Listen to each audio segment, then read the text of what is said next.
Good afternoon. On behalf of IIACD and our Indian Academy of Cerebral Palsy, EB, and Board of Directors, and I welcome all of you to this webinar on global listening and sharing session. Our hearty welcome to distinguished panelists and chairperson for this session, Professor Jayanti Pujari, Dr. Nandita Saran, Mr. Pratik Aggarwal, and Dr. Geeta Kaul, and Dr. Jalaj Nagar, who will be disseminating their experiences on this topic. And we extend our hearty welcome to our dear Gail Kilgore. Thank you very much.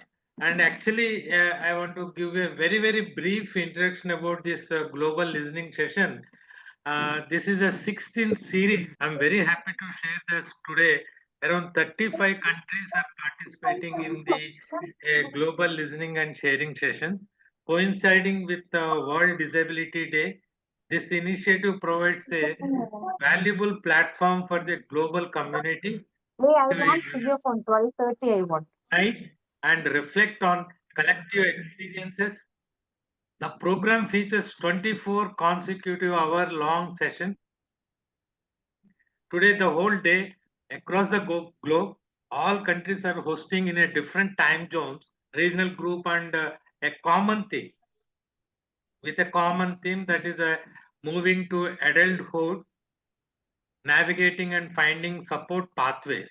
On this theme, all over the across the globe, all the countries are hosting the session, and by spanning multiple time zones, it is common to that parents, individuals with lived experience, and rehab professionals and healthcare professionals can meaningfully participate from anywhere in the world. With this, I welcome all the panelists and participants to this global listening and sharing session. I welcome all of you, and I'll give a brief introduction about our panelists. And Dr. Professor Jayanti Pujari is the Dean Faculty of Rehabilitation Sciences, Professor and Director, MIT Institute of Rehabilitation Sciences, MIT University, Noida. She will chair the session today. And then we come to the Nandita Saran. Dr. Nandita Saran, the play. She is a dedicated powerhouse and principal of NAB Delhi Preparatory School and Head Center for Multiple Disabilities Unit. Goes beyond by offering support and counseling to caregivers, teachers, and parents. She has touched many lives by her gentle love, care, and expertise in special education. She is also director Beyond Eyes Foundation. We hearty welcome to this session, Dr. Nandita Sharan. Then I am going to introduce you to a wonderful person, very humble person, Dr. Jalaj Nagar. He is a dedicated social work professional and PhD scholar from Delhi School of Social Work, who has been making significant strides in empowering individuals with disabilities, especially spinal cord injuries, and advocating for social justice. He met with a road accident at 16, left him with a quadriplegia and 6 years of rehabilitation.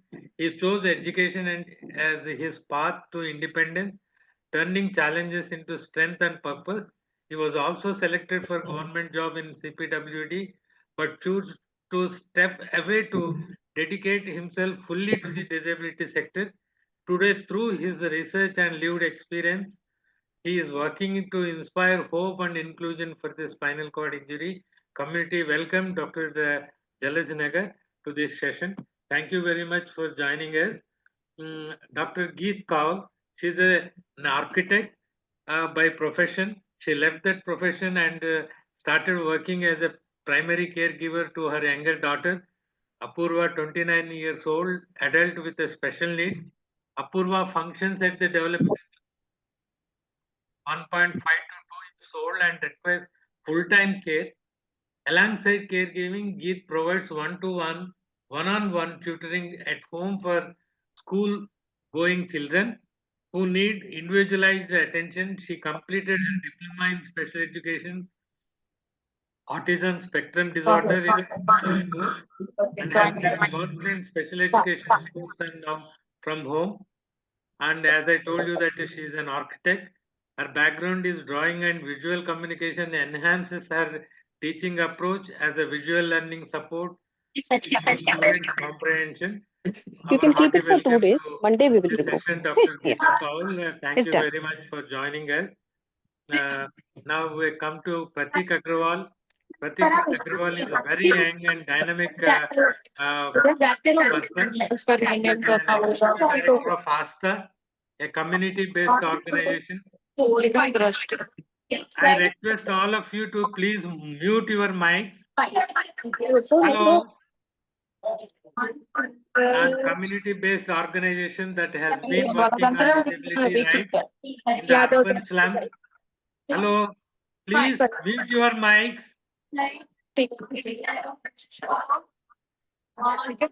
Slums of Delhi for 3 decades through grassroots interventions and research. He leads ASTA efforts to ensure equitable access to health, early childhood care, inclusive education and life skills for children.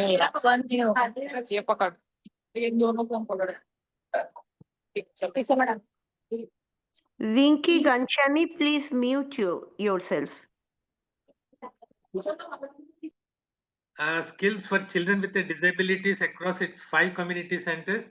Pratik conducts disability sensitization training for government and non-government functionaries and has co-authored multiple articles, reports and studies on the status of children and persons with a disability. I will welcome to Pratik Aggarwal for joining this session and we thank you. And now I request Dr. And Professor Jayanti Pujari to take over this session and take these proceedings forward. Good afternoon, everybody. I think I am audible. Yes, madam. Yes. Yeah, a very good afternoon to all. And first of all, I express my gratitude for giving me this opportunity, such a great opportunity with all the esteemed and worthy panelists. And my heartfelt gratitude to IACP, Indian Academy of Cerebral Palsy, and IAACD for giving me this opportunity to chair all the worthy and eminent panelists. Thank you for that. And about the topic, that is the moving to adulthood. The topic is very close to my heart. And being a disability rehabilitation professional since last 35 years, I always wonder that how can we make this adulthood a smooth transition and improve and provide a very good independent life to persons with disability. And when we say about this, becoming an adult, moving into work, and adjusting to new health and support needs are all part of a journey of progress and setbacks, action and inaction, and a journey that is rarely addressed in disability research. I am in a research university. I find that very less research are there in these transition areas.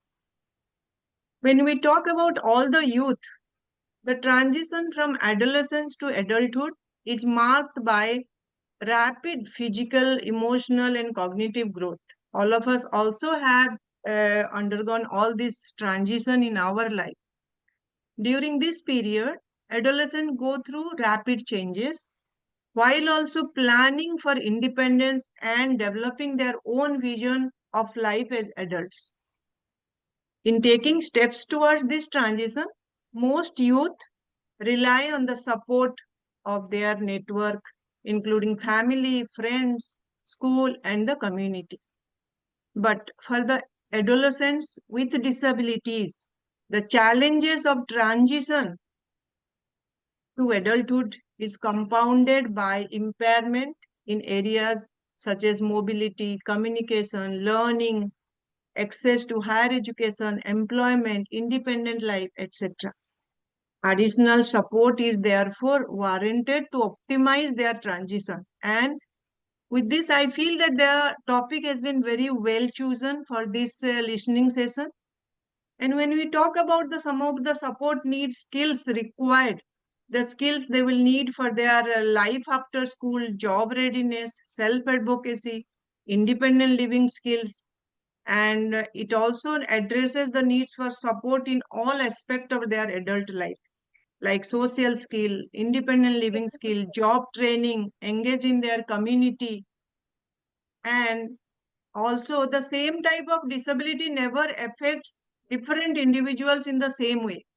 One example of this is cerebral palsy, a group of condition that mainly interferes with the movement and posture. But some people with CP also have intellectual disability, epilepsy, and visual impairment.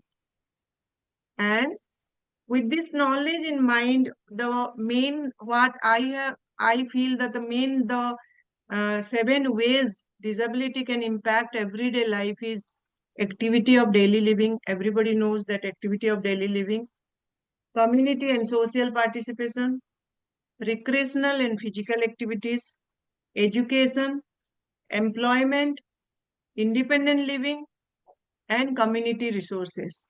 All these areas are very, very important.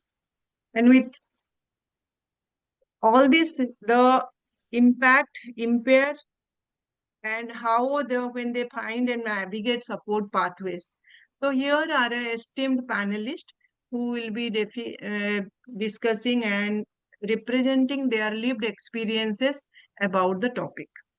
And moving towards the panel discussion, first of all, my hearty congratulations to all the panelists. I welcome all the panelists, esteemed and worthy panelists. And to start with, I would like to request Dr. Nandita Saran to give her perspective about the topic, and then please elaborate on the existing practices in school education that bridges the gap of transition issues from school to college. Over to you, Dr. Nandita. Thank you, ma'am. Thank you, IACP, and all the participants who have found time to be on this webinar, actually discussing such an important aspect of life which our children with disabilities are facing and are going to face. Just a disclaimer, I'm not a doctor. I would have loved to do my PhD, but unfortunately, my education, formal education, so to speak, I have done only my master's in life sciences. I was not able to pursue a PhD degree. So that I would just like to put on board. Thank you, ma'am. And as you all have introduced me, I have more than 2.5, 3 decades of experience of working with children with visual impairment and multiple disabilities. When we talk about adulthood, transition from adulthood to the job scenario, actually the transition planning starts right from the beginning. There is no magic pill that we can say that, okay, after school, the transition is going to be smooth. The whole process of transition starts right at the beginning. And being associated with National Association for the Blind, the first step towards transition is making the child study in an inclusive school, rather than having them segregated at the stage of school. There could be blind schools, but there are no blind colleges or universities. Ultimately, that student has to go to the society. So the best way to do it is to assimilate them as early as possible so that they are able to actually go through the process right from the beginning. you are not only introducing the child to the society is also in the process getting sensitized to the needs of a child with visual impairment. We have had at our center nearly 3 decades of inclusion. Much before the right to education came in, all our visually impaired students are actually studying in mainstream schools. And believe me, that is the first step towards assimilation, towards preparing the child for adulthood. Now, when we talk about, as Jayanti ma'am pointed out, it's not just about academics.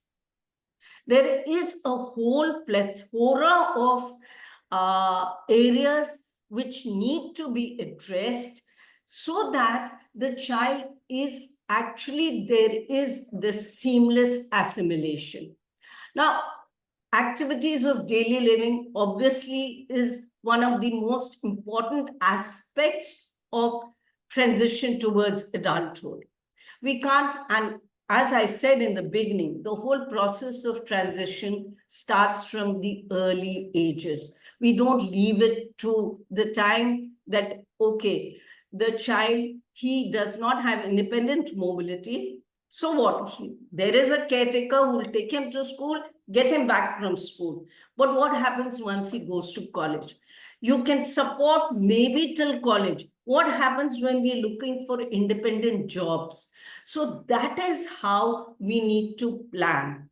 So activities of daily living, academics, socialization, how, for example, when I'm talking about visually impaired, there are many adults we have seen who are unable to, when they're talking on the mic, they are not able to face the audience. Their head could be somewhere, not okay, they are unable to see, but then you train them in a way so that where the sound is coming, the head should be facing that. You speak in the mic and you are not following that simple principle of how to address the audience. These are very, very small things that can affect a person once he starts intermingling in the society, once he goes for maybe a job interview. He doesn't know how to face the person whom he's talking to. Minute aspects. Dressing, I would say, why should we feel that a child who has visual impairment, he is not able to see, but he cannot dress up smartly? Very, these are minute aspects of adulthood which can make a huge difference.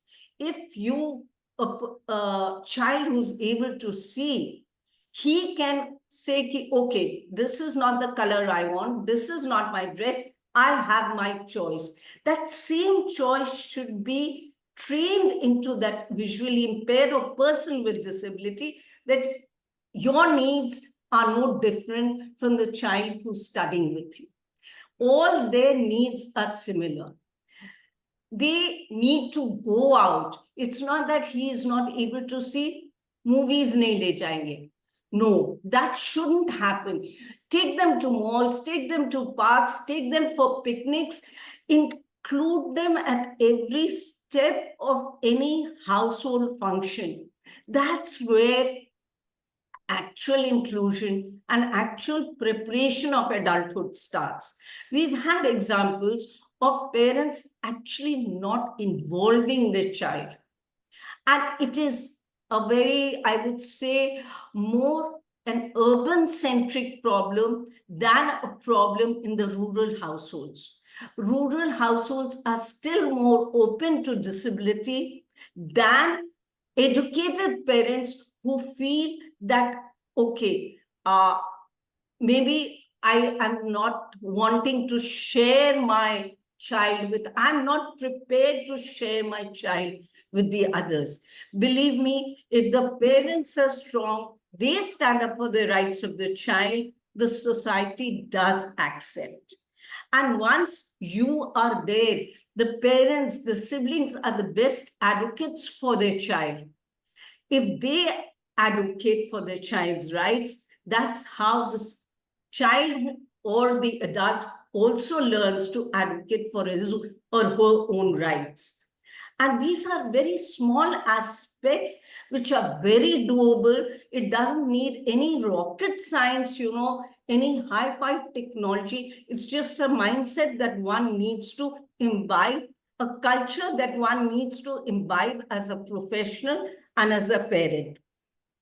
So these are certain small aspects that I touched upon, but very, very important for any transition into adulthood. Right from the beginning, if we inculcate that thought process, you are equally important, you're as good as any one other person in the classroom, you are able to do as well as the other persons. That gives the morale boost to the self-esteem of a person. And if that self-esteem is there, that just makes the whole process of transition so smooth. Then coming to the academics. Earlier we had the mindset, okay, maybe these are the subjects that maybe a child who has communication issues or who has visual impairment may not be able to do. We as professionals here again need to change the mindset. We've had technology available for many decades, and that is improving day by day. Earlier, we used to see that most students, because our school system, CBSE, allows for choosing of subjects, visual impairment, hey, let's take up music, let's take up home science. Those typical subjects, we will not be able to do science. STEM education is the buzzword amongst other students. Why deprive the visually impaired of that opportunity? And I'm glad that technology does support us now. Gone are the days then where maths could be only done on a tailor frame or on braille. Maths through AI, through co-pilots, there's a whole opportunity waiting wherein a visually impaired can do mathematics Yes, using Nandita ma'am. computers. Nandita ma'am, we will be coming back to you for the assistive technology Okay, in the ma'am. second question. And very wonderfully, you have brought out the main crux of the transition. Like the main theme, you have told the transition starts from the beginning. Assimilation is very, very in the right way. Absolutely. Assimilation is very important. And also one very important, you said that the independence gives rise to self-esteem and self-esteem gives rise to successful transition.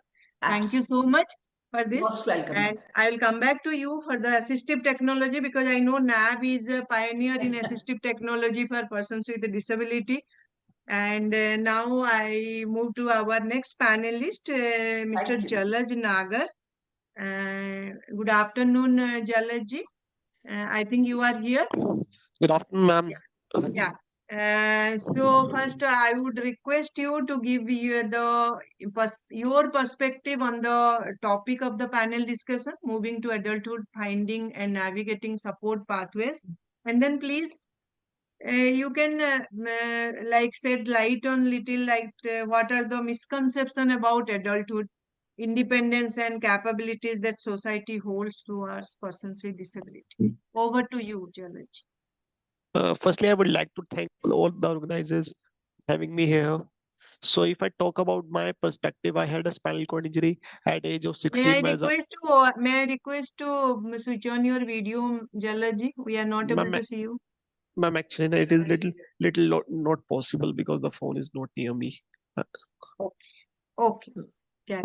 My apologies for that. Carry on. Carry on. So, firstly, I Very would good. like to. So, I had a spinal cord injury at the age of 16 when I was in class 10th, and life completely changed after that. It was not easy, but slowly I learned how to build my life and stay hopeful. For me, adulthood is not doing everything alone. It's about having the right support to make our own choices. Support from my teachers, friends, mentors helped me continue my studies and move forward, especially my mother and my sisters. Then my journey from being a social work student to a PhD scholar has been patience, strength, and purpose. I believe that with the right environment and understanding, every young person with a disability can move ahead with a confidence and dignity. So, if I talk about myself, I have a electronic wheelchair which has a chin controlled joystick. So I don't have power below my shoulders. So I'm a completely quadriplegia. So, ma'am, you have asked about the misconceptions. So I will would like to speak something about that. So many people believe that the person with disability will always depend on others. Society often doubts our ability to make our own decision and live independently. I feel that independent doesn't mean doing everything alone. It means getting the right support and to make our own choices. In my journey, I have completed my post graduation, started my PhD, and got वही into a करेगा counseling. हम करेंगे ही करेंगे Amrin ji, please switch your, please mute your mic. Amrin ji, please mute your mic. हम भी सोच रहे हैं वही Amrin trolley ji, please trolley go मेरा ahead, Jalaj. No, no, no, no, no worries, ma'am. हाँ So these, कॉलेज बैग नहीं रखा पढ़ने भी जाता है बच्चा कि नहीं जाता है पता so I think these experience showed me that disability doesn't stop adulthood; it gives a new big meaning. Thank you so much, ma'am. Thank you, Jalaj ji. Thank you. We are very proud of you. With all these challenges, also you are the example. You are a model for all of us. All the like fraternity of persons with young adult with a disability, and our all best wishes for your PhD. Thank you so much, ma'am. Moving forward in the panel discussion, I would like to request Geet Kaul ji. Like, first of all, I would request you to give your perspective. You are a parent, you are a special educator, you are a like a combination of both. So please give us your perspective on this adulthood, moving to adulthood, finding and navigating support pathways. And then please, I would like to tell you that, can you please tell us about what emotional and practical challenges do families experience when they are what transit to adulthood? Over to you, Geet Kaulji. Thank you, ma'am. My name is Geeta Kaul, and Geeta Kaul, okay. sorry, I'm sorry. no, it's It okay. is written Geet Kaul, so I thought. Yeah, and as I was introduced that I'm an architect, I think that was 25 years back that I was doing architecture, and since last 25 years, 25 or 26 years, I've been in this field of special education. So my journey started with my daughter. I have a daughter who is now 29 years old. She has intellectual impairment, and as per AIMS, her mental age is around 2 years. Um, but definitely in some areas, she's I can say she understands more, and but otherwise she's dependent on me for all her ADLs, and she has no appropriate communication. I won't say no communication. She has autism also, so she has her own inappropriate way of communication. Though I learned special ed, I did a diploma in ASD. I realized when I started working in a special school that Apurva had her own limitations. So I could not push her to learn what I was teaching other students. So for many years, our routine was that I would go with her to a special school. I would work in a different class. She would be there, and I would come back. So these decisions were taken mainly to for her safety, because I didn't want to send her in a van or any other public transport or even school's transport also. And but luckily I got the opportunity to learn special ed, and so I could utilize my knowledge also along with her journey. So I would say as far as moving towards adulthood is concerned, uh, when during adolescence, I mean when her the uh, the crucial point was when her period started. So I felt that the life before that and after that is quite different. And it is surprising, but the life after that, I would say, is much more healthier for her. In fact, she became physically healthier after her period started, and they became regular. And some of the behaviors also which were there, they disappeared. And the best advantage was that since her age of 9 months, she had severe seizure disorder. So that would mean that every 3 months she would get a cluster of seizures. And when she would get these seizures, so whatever skill we were trying to make her learn, everything would go into regression, and she would be bedridden for a few days.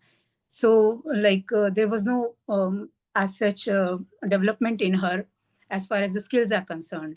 But I'm linking it to this periods, because after that,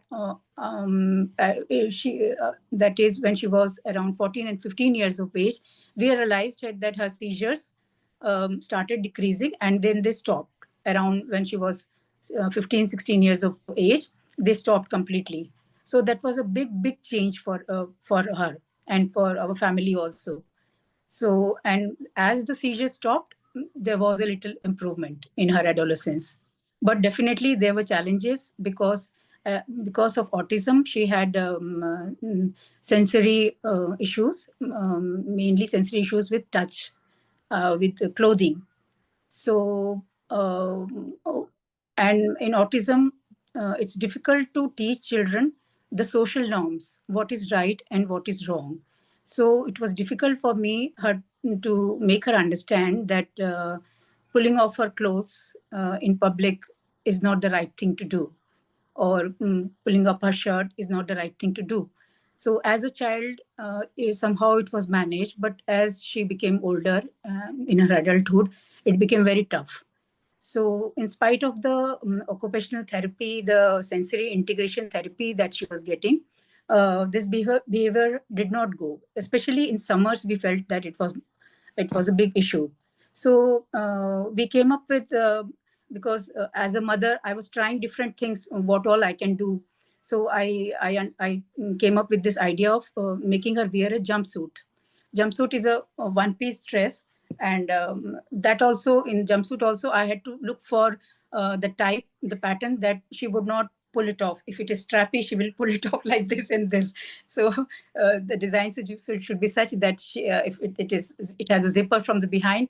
So and nowadays, in fact, it's in fashion now. She looks very stylish with the jumpsuit.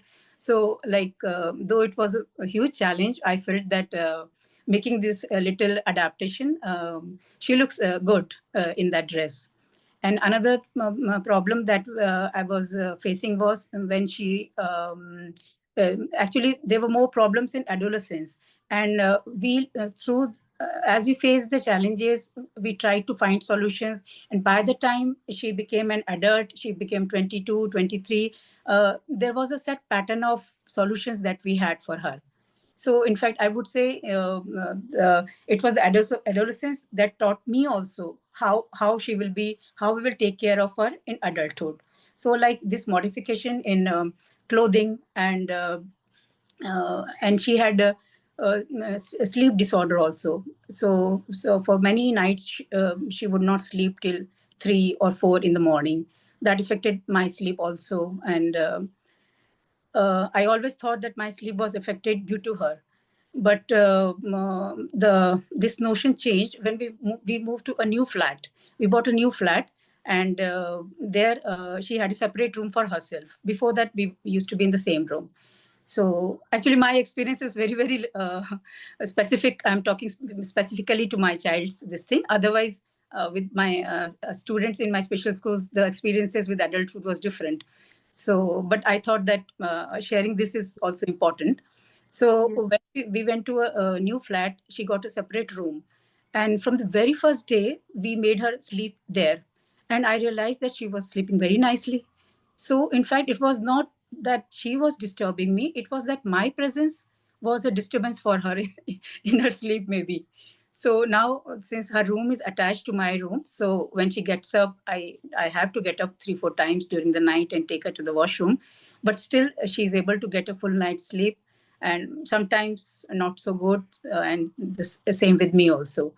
But this is basically, I would say, the physical impact was such that physical impact we could manage somehow. The sleep issues, the clothing issue, and all these things, all these issues we could manage. But yes, the emotional impact was more challenging for the family, for my relationship with my extended family.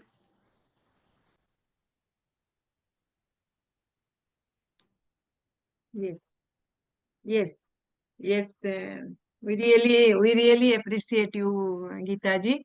And it is said that one dozen professional is equal to one parent. Yeah, And you being a parent and being a professional, being a parent, you could identify that how what is interfering or sensory issues, yeah, and in the clothing, in the like sleep apnea, all these things you could manage with your own effort, trial and error. And definitely, as you said, that I was about to ask that you also must be interacting with other parents and all. yeah, So definitely. yeah, and that I would, yeah, that is definitely. I'll come back to you for the emotional impact afterwards. Let me go to this, sure. and it is like very rightly you have pointed out that it is not dependent on for everything. Like independent living is not living independently. You Yeah, know, independent living is if the persons with disability they are exercising their choice, true, true. then it is independent living. So there are different layers of independent living depending upon their impairment for the disability. So if anybody is they are exercising their choice, then that is also an independent living. Thank you for this, and we'll come back to you for the other thing. Yeah. And thank you so much. And now I move to Pratik Agrawal ji, and hope you are here, Pratik ji. Yes. Yes. May I request you to please give your perspective on the topic of the panel discussion, and then please tell that what is the gap in the policy and practice. As you know, India has a progressive legislation and acts and all. And how do you feel from your perspective? You see that what are the existing gaps which really impairs the transition of the adulthood. Over to Yeah. you, Pratik ji. Thank you, Dr. Jayanti. Um, we our work is majorly in urban slums of Delhi. So we work a lot with children and young adults with disabilities. And I mean, while Geet was sharing, I could only just nod in acceptance of her experience. And she was also saying that her experience in schools might be different, but we've seen the similar stories of what she was saying, in play out with most of the families that we have worked with. We've also seen that the transition from being a child to adolescent to adulthood is not a formal journey often, that you go from school to education to have an independent job and relationships and marriage. It's probably not that. For a lot of us, and also including adults with disabilities, it's more of a human journey, and which is often very complex, and I call it as a maze. Um, Yeah, and yeah, and one of the focal points I see in that transition is what Geet was saying, that the fundamental often with transitioning is that one has to realize that there's huge caregiver burden on the parents itself, and often on the mother. At least in my experiences across 8 years in working in urban slums, and you can't separate both of that, So the role of a caregiver who often has no support is very crucial to that transitioning of a young adult with disability.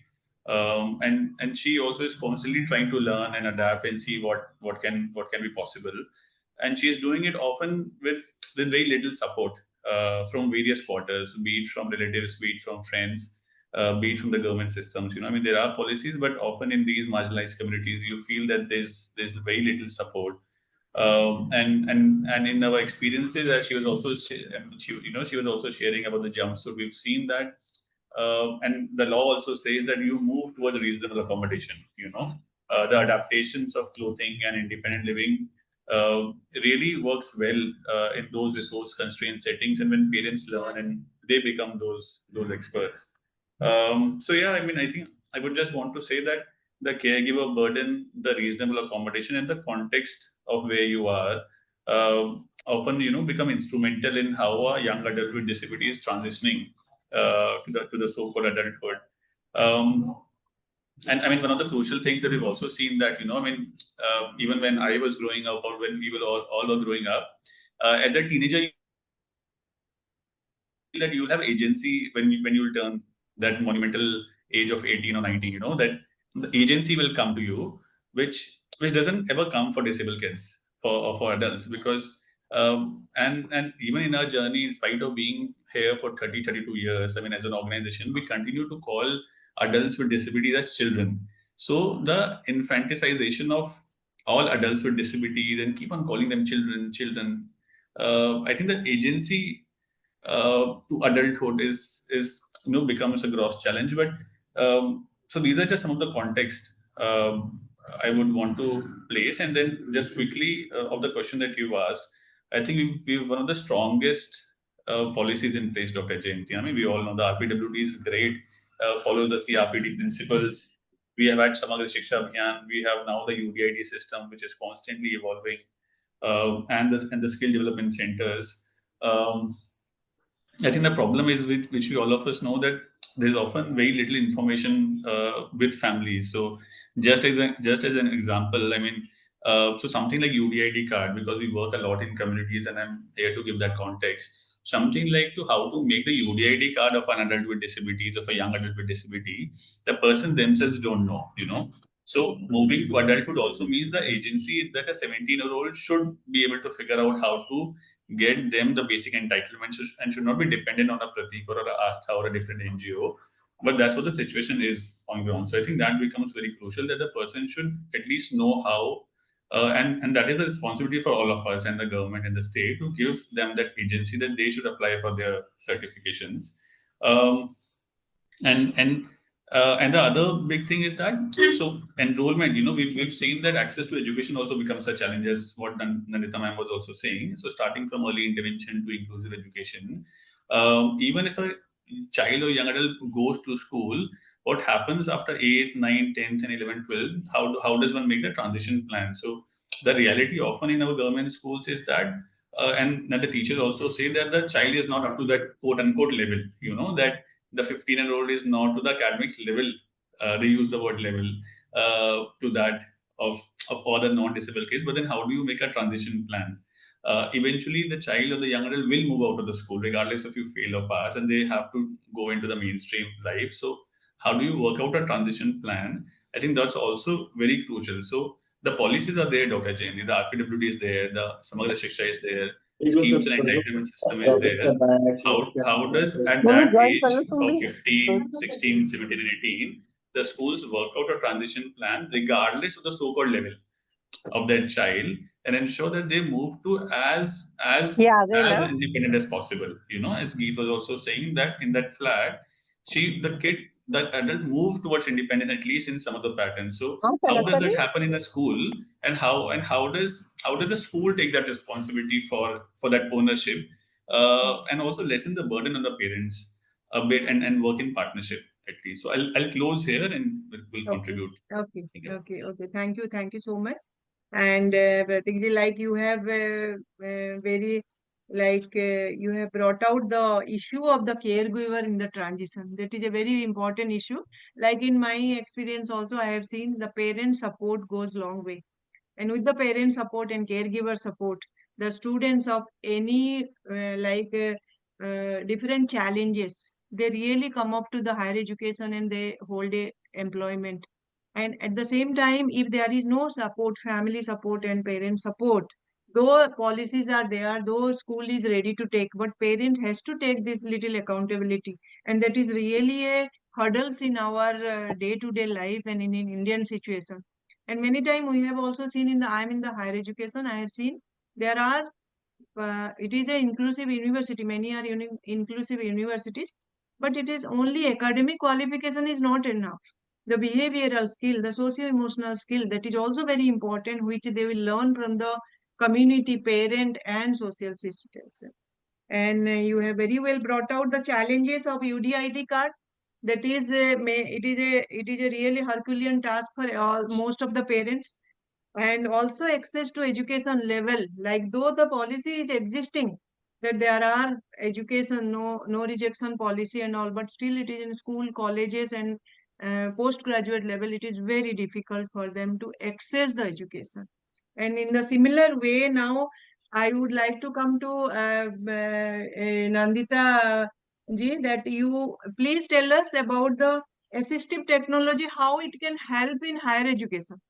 Like you have, NAV is known for the assistive technology, innovative assistive technology and assistive lab and all.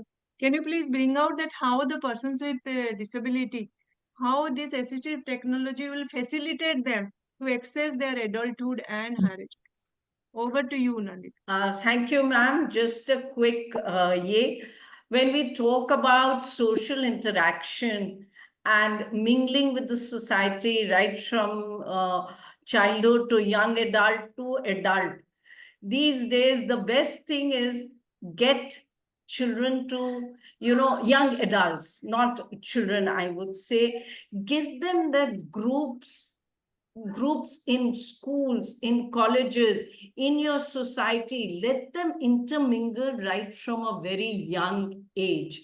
And then access to technology, if I talk about visually impaired, if I talk about deaf blindness, there is a huge amount of research that has gone, and successful technology is being used by both these categories. When we talk about visual impairment, we know there was a time when we were dependent only on screen reading softwares.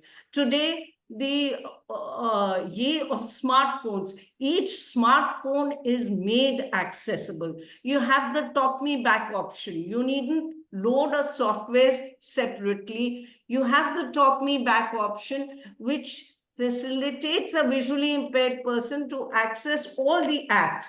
We can book on Zomato, so can the person with visual impairment. So can a person with deaf blindness, thanks to the refreshable braille display.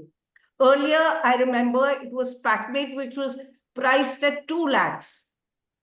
Nowadays, we have the indigenous, developed by our own IITians, and Orbit refreshable braille display, which is costing so much less. So there is that accessible devices which help the students, which help you are slowly doing away the dependence on scribes. You can, the student himself can, do everything on computers. So why depend on the scribe? Yeah. Ma'am, one thing I would like to ask you, that is it affordable? Like for the adult, young adult with persons with disability, how affordable and accessible it is in Indian situation in the higher education?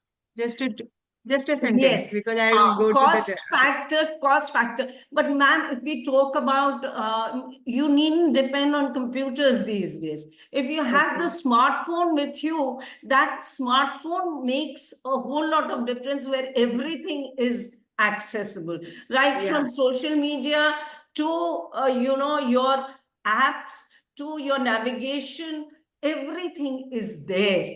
So if a person can access smartphone, he can access the world. And that's how you train them. Plus, there are gadgets which promote independent living. There are a whole lot of, microwaves, washing machine, you name it, the household appliances are being made accessible. So it is, you need to explore and train and give them the opportunity of using those appliances so that they're able to transition into adulthood with minimum of hassles. Yeah, you mean to say that there is a need to create the awareness and usability. Yeah, There thank are you so much. options. You need to bring those options to the young adults. Yeah, thank you, ma'am. And then second, there are only 5 minutes left. I will be asking all other panelists to Yes. just 1 minute. I would request Jalaj ji that what do you recommend for the, like, how the higher education, from your experience, how do you feel that the higher education can be accessed by persons with disability? Hello, ma'am, I'm audible. Yes. So basically, when I joined my college, I realized that inclusion is not only about the ramps or accessible toilets. The biggest challenge is people's attitude and lack of awareness. So, Yes. in my perspective, the college should ensure accessible classroom, digital materials, trained staff who understand the needs of students with disability. If I talk about in my case, small support like flexible timings, peer help, and accessible notes made me a huge difference to me. So, and if I talk about the accessibility issues and the technology, so as I told you, I am a quadriplegia. I don't have power below my shoulders. I completely use my mobile phone, my wheelchair with my mouth. So I have a voice controlled mobile phone with one app. So I totally do everything with my voice. So I think inclusion works best when students with disability feel respected, valued, and fully part of the campus. Thank you. Thank you. Thank you. Very well brought out. And that is the main principles of inclusion, is to make the persons valued and respectable. And also what I have learned in my experience, also the mindset is very, very important to access in the higher education. People's Yes, ma'am, mindset. definitely. Yes, ma'am. Yeah. Yeah. With this, I would like to go to the next panelist, Geeta ji. And that can you please tell us that what are the like strategies to strengthen home school partnership Yeah. Uh, from your experience? Yeah, ma'am. Children who are going to integrated school, as far as academics is concerned, there are changes in the curriculum that they can follow as per their ability. So, but we have noticed that mostly there is a lot of pressure on learning the academics, and the parents also go through a lot of pressure that. So that to match that level of expectations. In fact, sometimes most not sometimes but most of the times the projects and assignments that the children are supposed children or maybe young adults are supposed to do when they are in 11th or 12th, so it is mostly the parents who are doing those assignments. So somehow they just manage to make them go through the schooling. But one thing missing there is the other skills that are needed for them in the adulthood. So the special educators who are working there in those special schools, it is very important that they involve the parents at a regularly, and they are in touch with the parents about each and every aspect of the child, the behavior, especially the behavior issues of the child. Academics, they are getting the feedback, but the behavior changes as the adolescence comes and they become older. So those things, and children and those adults, the young adults, they behave differently at home in a structured environment in the supervision of their parents, but they behave differently when they get freedom in school. By freedom I mean because it's a large group, so difficult to for the teacher to control what they are saying or what they are doing. So it is very important, whatever the teacher notices in the class, she notifies it to the special educator, and the special educator is in touch with the parents, and they develop a program which both are following to teach them those skills, behavior skills. Yeah. Thank you very, very well. You have highlighted the socio-emotional skills of adults, which is very much December required to में be success in higher education, isn't Yeah. it? Thank you so much, December Geeta में ji. जाएगा uncle, नवंबर में Next, कहाँ है? हमने Amrin दिसंबर ji, में please जो भी switch, बैच आया please mute दिसंबर में करिए. आया, अगला कैसे आ जाएगा फिर? Amrin ji, mute करिए, please. Next, the last our panelist, I would request Pratik ji. Just can you, what is your view on the employment scenario of persons with disability now when it has been enhanced with this NEP 2020? Yeah. So what is your नहीं view? तो What college is से your कराएगा. experience? Because you are working in this. Yeah, thank you, Dr. Jayanti. I think just very quickly, 2-3 points. One, I think the NEP focuses a a lot more on the so-called extracurricular activities. When I was a kid, those things were extracurricular.